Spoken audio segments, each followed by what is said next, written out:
હવે ટોચન કરીએ છીએ, પછી ટ્રાય મારીએ, જુઓ નીકળી જાય તો ત્યાં આગળ પહોંચતા ચીલા ઉપર ગાડી આવી તો એ આગળ બેસી જઈ આવી લીલી જમીન જેવું હતું એટલે તો ટાયર આ બાજુના સ્લીપ મારી જાય છે, પેલી બાજુનું ટાયર અંદર ઉતરી ગયું છે। તો ભાઈ જુઓ આણંદ આપણે સામરખા ચોકડી પહોંચ્યા ને આપણી ગાડીનો પંચર થઈ ગયું તો એ ટાયર ખોલાવી દીધું, હવે પંચર બને। મિત્રો જુઓ આપણે એક્સપ્રેસ વે ઉપર આવી પહોંચ્યા। હાલો તો મિત્રો ગુડ આફ્ટરનૂન, જય માતાજી, જય દાંડીમાં। આપણે એક નવા બ્લોગમાં તમારા બધાનું સ્વાગત છે। અત્યારે વાગી ગયા છે બપોરના 3:30 અને જુઓ આપણે આવી ગયા છે ગાડી ઉપર અને ગાડી આપણી સ્ટાર્ટ કરી લીધી છે અને આપણે મિત્રો માલ ભરવા માટે જવાનું છે BSNL ટાવરમાં। તો ત્યાં આગળ જઈએ પહેલાં ટાવરમાં અને જોઈએ ત્યાંનો માલ ભરાય છે। તો આપણે અહીંયાથી પહેલાં નીકળીએ ગાડી ભરવા માટે થઈને, તો જવાનું છે BSNL ટાવરમાં। તો અહીંયાથી જો ગાડી સ્ટાર્ટ કરી લીધી છે આપણી, તો હવે કન્ટિન્યુ કરીએ ગાડી, જઈએ પહેલાં ટાવરમાં। તો ભાઈ જુઓ અહીંયા આપણું આઈસર લગાવી દીધું અને આ મશીન આવી ગયું, તો જોઈ લો હવે આ મશીનથી માલ ઉપાડવાનું ચાલુ કરી દીધું, કેમ કે આ મિત્રો બધો હેવી માલ આવે છે। આ લાગે તમને નાના રમકડા જેવા પણ બધા બહુ વજનવાળા હોય છે અને આ BSNL ટાવરનો માલ છે, આ મશીનથી ભરાય છે ગાડીમાં આવે। અને આપણે આ ટ્રીપ રહેવાની છે બોડેલી બાજુની, કંઈક બોડેલીથી આગળનું ગામ છે, પ્રોપર ગામ હમણાં બિલ આવે એટલે તમને બતાવું ક્યાંનું છે। તો જોઈએ હવે કેટલા ટાઈમમાં આપણું આઈસર ભરાય છે, પછી એ રીતે આપણે નીકળીશું। તો ભરવાનું તો ચાલુ થઈ ગયું, જોઈએ હવે કેટલા ટાઈમમાં ભરાય છે। તો ભાઈ આપણું આઈસર ભરાઈ ગયું અને આપણા બિલ પણ આવી ગયા। તો હવે અહીંયાથી જઈએ પહેલાં આપણે પેટ્રોલ પંપે ડીઝલ ટાંકી ફૂલ કરાવી દઈએ, પછી જોઈએ કેટલા વાગે નીકળવું છે। તો પહેલાં જઈએ પંપે, ટાંકી ફૂલ કરાવી પડશે ડીઝલ ટાંકી ફૂલ કરાવીએ પહેલાં પંપે। તો ભાઈ ડીઝલ ટાંકી ફૂલ કરાવવા લગાવી દીધી આઈસર આપણી, માણસ આવે પછી ડીઝલ ફૂલ ટાંકી કરાવીને અહીંયા ગાડી રાખી દઈએ અને આપણે મિત્રો નીકળીશું રાત્રે 2 વાગે। એટલે અત્યારે અહીંયા ગાડી રાખીને અહીંયા જમીને સૂઈ જઈશું, પછી 2 વાગે નીકળીએ તો પહેલાં ટાંકો ફૂલ કરાવી દઈએ। તો ભાઈ જુઓ અત્યારે વાગ્યા છે રાતના 2 અને હવે આપણે અહીંયાથી નીકળીએ પંપેથી, તો આપણે સફર કન્ટિન્યુ કરીએ હવે। તો ભાઈ જુઓ આપણે અસલાલીથી નીકળ્યા તેના કન્ટિન્યુ ડ્રાઈવ કરીએ છીએ અને અત્યારે જસ્ટ પહોંચવા આવ્યા છીએ ખેડાના ટોલ ઉપર। તો હવે આ ખેડાનું ટોલ ક્રોસ કરી લઈએ। ખેડા ટોલનો રાતનો વ્યૂ કંઈક આ રીતે આવે છે, જોઈ શકો છો તમે મિત્રો। તો ભાઈ જુઓ આપણે ટોલ ક્રોસ કરી લીધો અને ચા પાણી કરવા આપણે અહીંયા નથી રાખવાનું આઈસર, આપણે ચા પાણી પીવા રાખીશું આણંદ એક્સપ્રેસ ઉપર જઈને અથવા સામરખા ચોકડી। તો આપણે કન્ટિન્યુ ચાલે જઈએ। તો ભાઈ જુઓ આણંદ આપણે સામરખા ચોકડી પહોંચ્યા ને આપણી ગાડીનો પંચર થઈ ગયું, તો એ ટાયર ખોલાવી દીધું, હવે પંચર બને એટલે પંચર બનાવીને વધ્યા આગળ ટાયર ફિટ કરીને જોઈએ હવે કેટલો ટાઈમ લાગશે।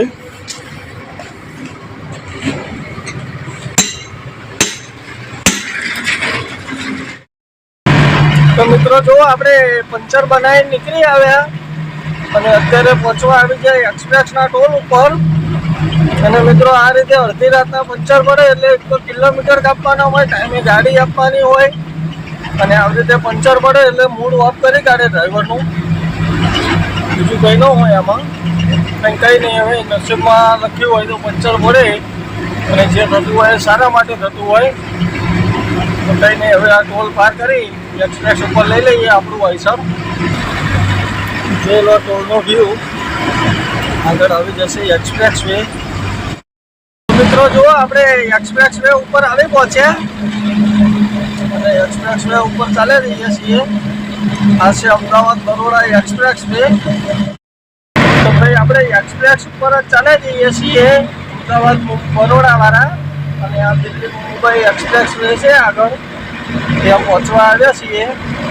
તો હજુ કન્ટિન્યુ ચાલુ જ રાખીશું ગાડી આપણે, કેમ કે માલ મિત્રો આથી ઓવરલોડ ભરેલો છે એના હિસાબે ટોલ ટેક્સ ઉપર પણ ઓવરલોડની પાવતી આવી. આપણે ઓવરલોડની પાવતી એક્સ્ટ્રા ટોલ લાગે તો ઓવરલોડની 3 ગણા એક્સ્ટ્રાની પાવતી પણ આપી મને.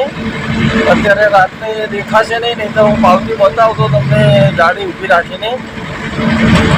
અત્યારે ત્યાં ચાલુ ગાડીએ કેબિન લાઇટ ક્યાં કરવી, નહીં તો હું તમને બતાવતો 3 ગણે ડબલ પાવતી લાગી ઓવરલોડની.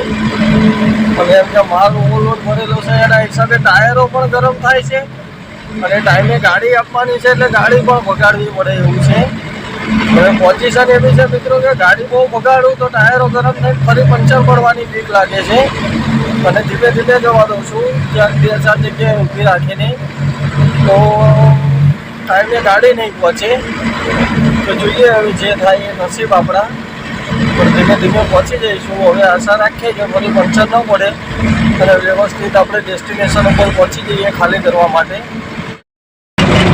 તો ભાઈ જુઓ, અત્યારે આપણે પહોંચી આવ્યા બરોડા એક્સપ્રેસના ટોલ વે ઉપર. ટોલ વે ઉપર મિત્રો ધુમ્મસ વધારે છે.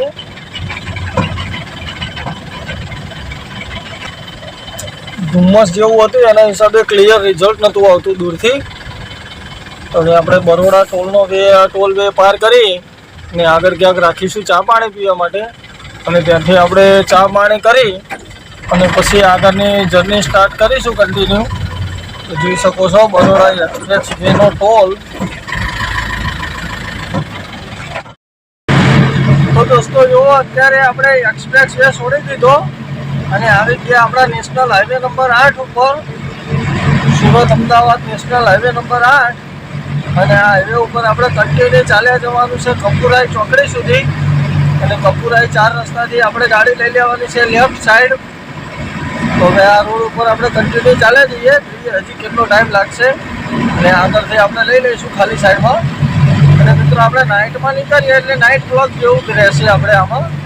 એમ કે દિવસે દેખાડવા માટે આપણે એમ કે વિડીયો સારો બને તો તમને વ્યવસ્થિત જોવા મળે એના માટે આપણે દિવસે નીકળીએ તો પછી એમ કે ટાઈમો કવર ન થાય. એટલે કિલોમીટર ઝાઝા કાપવાના હોય 320, 300, 350 કિલોમીટર ખાલી જતી છે મારી. 375, 370 જેવી. હવે આવક જાવકના માનો તો 600, 750, 725 કિલોમીટર જેવું થઈ જાય.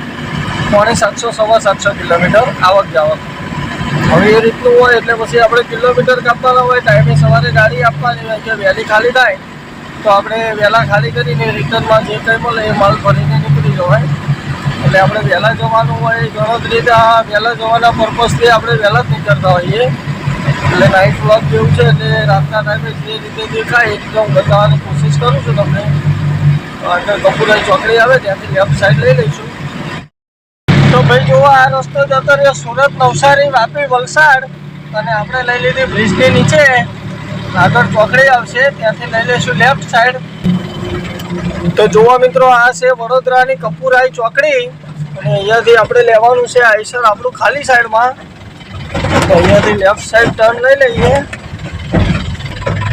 હવે અહીંયા આગળ લેફ્ટ સાઈડ તો લઈ લીધી. ક્યાંક રાખીએ પહેલાં ચા પાણી પીએ પછી આગળની જર્ની સ્ટાર્ટ કરીએ મિત્રો.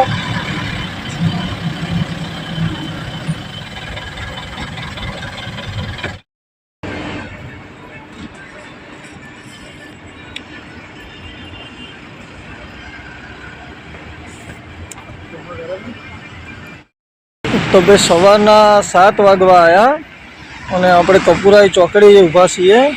ચા પાણી થઈ ગયા આપણા. નાઈ રહ્યું આપણું આઈસર. તો હવે અહીંયાથી નીકળીએ. સવારમાં મિત્રો પંચર પડ્યું ને રાત્રે, એમાં મૂડ ઓફ થઈ ગયું. કંઈ નહીં, હવે ગાડી ઘોડાનો ધંધો છે એટલે ચાલ્યા કરે. તો મસ્ત મજાના ચા પાણી થઈ ગયા.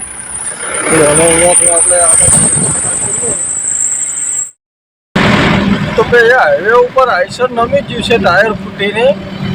જોઈ શકો છો ટાયર જ નીકળી ગયેલું છે ગાડીનું. તો ભાઈ જોવા મસ્ત એવી મોર્નિંગ થઈ જાય છે અને દાદા કોરો કાઢે છે. અને આપણે ડભોઈ પહોંચવાની તૈયારીમાં છીએ. હજી ડભોઈ અહીંયાથી 9 કિલોમીટર જેવું બાકી છે. તો આગળ જઈને તમને ડભોઈનો વ્યૂ બતાવું. લોકેશનનું વાતાવરણ ચેક કરો તમે. એક નંબર વાતાવરણ છે સવારનું મસ્ત. ભાઈ જો આપણે ડભોઈમાં આવી પહોંચ્યા અને આ રસ્તો જતો રહ્યો બોડેલી બાજુ અને આપણે જવાનું છે રાજપીપળા બાજુ, એટલે આપણે લઈ લઈશું આ સાઈડ. ગાડી લાંબી છે એના હિસાબે ટર્ન નથી લઈ શકતી, એટલે એને પાછી પાડી. જૂનું ભાઠું છે હાવ, હજી શી ખબર વરે તો, નહીં તો હજી પાછી લેવી પડશે. લગભગ તો વરી જશે, ના વરી હજી પાછી લેશે. હાવ જૂના ભાઠા શું લેવા લઈને નીકળતા હશે આ બધા.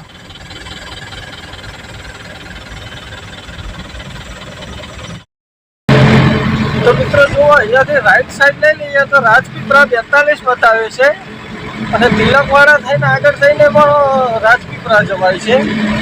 એટલે લગભગ રાજપીપળા જવાના મારા ખ્યાલથી 2 રસ્તા છે. તો આ રસ્તો પણ જાય છે અને પેલો રસ્તો પણ જાય છે. તો જોઈ લો અત્યારે આપણે ડભોઈ ક્રોસ કરી કન્ટિન્યુ ચાલે જઈશું. અને આ બાજુ મિત્રો ઠેકાણે બેરિકેડ વધારે લગાડેલા છે. પોલીસવાળાની તો એટલી બધી માથાકૂટ નથી આ બાજુ, પણ એમ કે બેરિકેડ વધારે લગાડેલા છે બધે, ઘણી જગ્યાએ મેં જોયા. આપણે કન્ટિન્યુ ડ્રાઈવ કર્યા પછી અત્યારે પહોંચી આવે તિલકવાડા. આગળ આવશે તિલકવાડા અને ત્યાંથી આપણે રાઈટ સાઈડ લઈ લેવાનું છે આઈસર આપણું. અને મિત્રો આજે રાત્રે પંચર પડી ગયું, જેક લાગતો નતો, વજન ઓવરલોડ ગાડી ભરેલી હતી. ખરેખરમાં આજે બહુ હેરાન થઈ ગયો, એટલે રાતનું મૂડ પણ ઓફ થઈ ગયું. તો માણસ ઉજાગરો પણ કરે અને આવી રીતે માથાકૂટી થાય એટલે. તો જુઓ અહીંયાથી આપણે લઈ લઈએ ખાલી સાઈડ. હશે તિલકવાડા. તો ભાઈ ગાડી અહીંયા ગાડી ફસાઈ જાય. ટાવર ઉપર જવાનું લોકેશન આગળ છે અહીંયાથી અંદર. તો ત્યાં આગળ પહોંચતા ચીલા ઉપર ગાડી આવી તો અહીંયા આગળ બેસી જાય.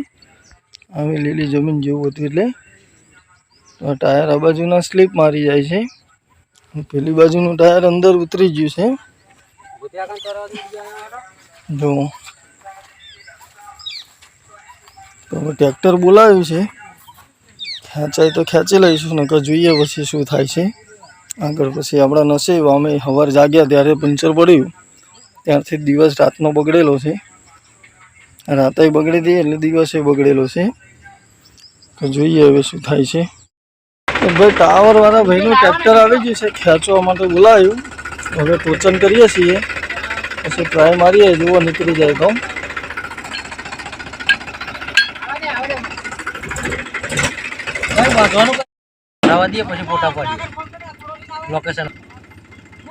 ભાઈ જુઓ ગાડી તો આપણે ટોચન કરી પણ રસ્તો તૂટી ગયો, ન નીકળી. પછી આ ટ્રેક્ટર બોલાવી લીધું, પછી ક્રોસિંગ કરવાનું ચાલુ કરી દીધું. હવે ક્રોસિંગ કરીને ખાલી કરી પછી ટ્રેક્ટરથી ખેંચીને ગાડી કાઢવી પડશે. હવે કેટલા ટાઈમમાં ક્રોસિંગ થાય છે.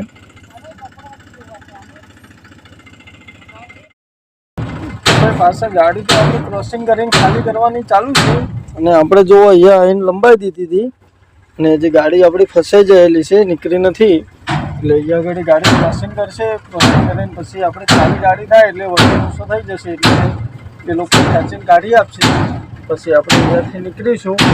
પછી જોઈએ રિટર્ન બરોડાથી ભરાય છે કે રાજપીપળાથી ભરાય છે કે એફટી મારીએ છીએ એ કંઈ ખબર નથી. પણ હજી ગાડી ખાલી કરીને પહેલાં ફસાયેલી ગાડી બહાર કાઢીએ, પછી ખબર પડે. ટાઈમ વાગી ગયા છે 11:15 અને જો કેટલા વાગે ખાલી કરીને ગાડી નીકળશે એ કંઈ નક્કી નથી. અને જોઈ લો આવા ખેતરમાં ગાડી ખાલી કરવા હતા. વેરાણ રણ છે અને આ રણની અંદર વેરાણનો રણ જેવું જ છે મતલબ, અને ગામડું છે એટલે અહીંયા કંઈ જમવાનું, ચા, નાસ્તો, પડીકું કશું ન મળે. એટલે આ રીતની છે ડ્રાઇવિંગ લાઈફ. તમે કહેતા હોય વિજયભાઈ કે ગાડી શીખવી તો ક્યારેક આવી રીતે હેરાનગતિ પણ થાય. તો જો ભૂખ્યા તરસે અહીંયા આગળ સૂતા છીએ. હવે જોઈએ ક્યારે આઈસર ખાલી કરે છે, પછી અહીંયાથી નીકળીએ. તો મિત્રો બીજા વિડીયોમાં તમને જોવા મળશે આપણે ક્યાંથી માલ ભરીએ છીએ કે એમટી મારીએ છીએ. આ વિડીયો લાંબો થઈ જશે એટલે આ વિડીયોને કરીએ અહીંયા પૂરો. મળશું બીજા એક નવા વિડીયોમાં. ત્યાં સુધી બધાને જય માતાજી, જય મેલડી.